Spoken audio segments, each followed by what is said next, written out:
Hello friends, welcome to my channel Biomed Prachi. दोस्तों, मैंने ये ऑब्ज़र्व किया है कि बहुत सारे लोग एमआरआई मशीन के बारे में हिंदी में जानना चाहते हैं।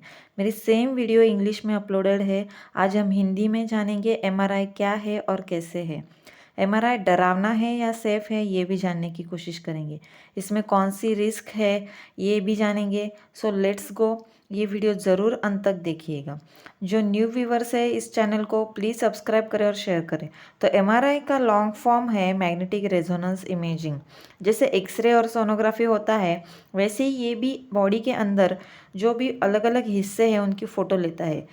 जैसे एक्सरे सिर्फ हड्डियों की फ़ोटो खींचता है, तो एमआरआई हड्डियों के साथ साथ मांसपेशियाँ और दूसरे अवयव जो सॉफ्ट टिश्यू के बने होते हैं या फिर चर्बी के होते हैं, उनकी भी फ़ोटोज़ ले सकता है। एमआरआई से जो भी बॉडी के अंदर के फ़ोटोज़ खींचे जाते हैं वो काफ़ी हाई क्वालिटी रिजोल्यूशन के होते हैं, मतलब बहुत ज़्यादा साफ दिखता है। अब ये एमआरआई का टेक्नोलॉजी कैसे काम करता है वो जान लेते हैं। एमआरआई मशीन एक नैरो ट्यूब की तरह दिखता है जो दोनों साइड ओपन होता है। पेशेंट को मूवेबल टेबल पर लिटाया जाता है जो उस नैरो ट्यूब के अंदर खिसकता है।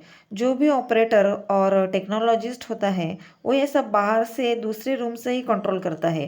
पेशेंट माइक्रोफोन से उनसे बात कर सकता है।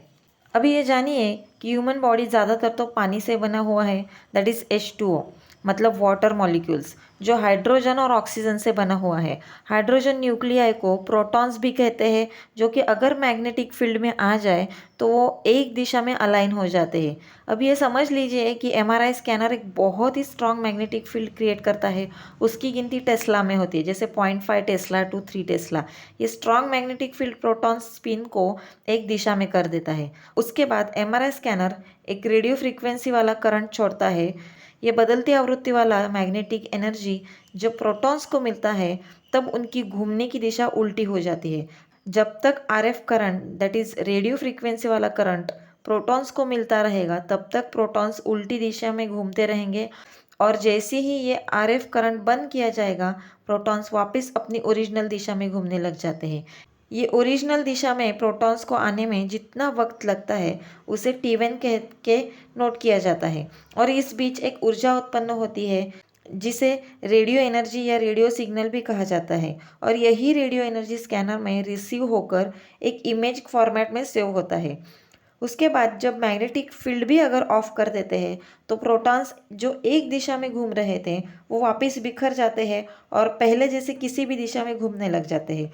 इसी प्रोसेस में जो टाइम लगता है उसे T2 करके नोट किया जाता है। अलग अलग मॉलिक्यूल्स और परिस्थितियाँ जो वहाँ पर हैं वो अलग अलग तरीक़ों की एनर्जी छोड़ते हैं। और सब मॉलिक्यूल्स के लिए जो टाइम रेस्टिंग में आने के लिए लगता है वो भी अलग अलग होता है। तो ये जो एनर्जी और टाइम का डिफरेंस है वो स्कैनर में नोट होता जाता है।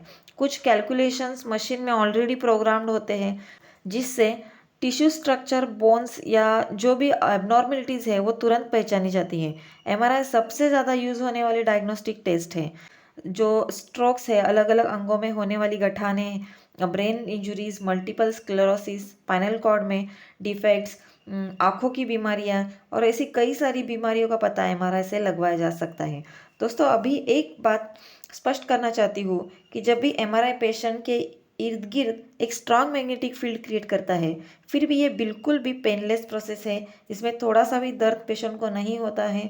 जो भी मैग्नेटिक तरंगे या फिर रेडियो फ्रीक्वेंसी क्रिएट होती है वो भी पेशेंट को महसूस नहीं होती।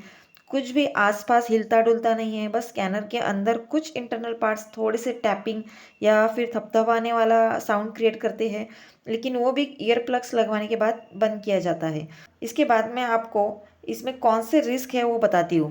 जैसे कि एमआरआई एक पावरफुल मैग्नेट यूज़ करता है, तो शरीर पे कुछ भी मेटल का है तो वो खतरनाक हो सकता है, क्योंकि कुछ मेटल तुरंत मैग्नेट की तरफ खींचे जाते हैं या फिर मेटल से एमआरआई इमेज में भी थोड़ी सी खराबी आ सकती है। उन लोगों का एमआरआई नहीं हो सकता है जिनके शरीर पर या शरीर में मेटल के जॉइंट्स है, पेसमेकर है, मेटल के कुछ भी इम्प्लांट्स है, आर्टिफिशियल हार्ट वाल्व्स, कान का मशीन या फिर इम्प्लांट्स, बंदूक की गोली, कुछ गर्भाशय के इम्प्लांट्स। तो इन सारे मामलों में एमआरआई नहीं हो सकता है। टेक्नीशियन बेल्ट, घड़ी, गॉगल्स, ये सभी चीज़ों को उतारने के लिए कहते हैं फॉर सेफ्टी पर्पज़। अभी तक की सारी चीज़ें अगर देखी जाए तो एमआरआई एक बहुत ही सेफ प्रोसीजर है।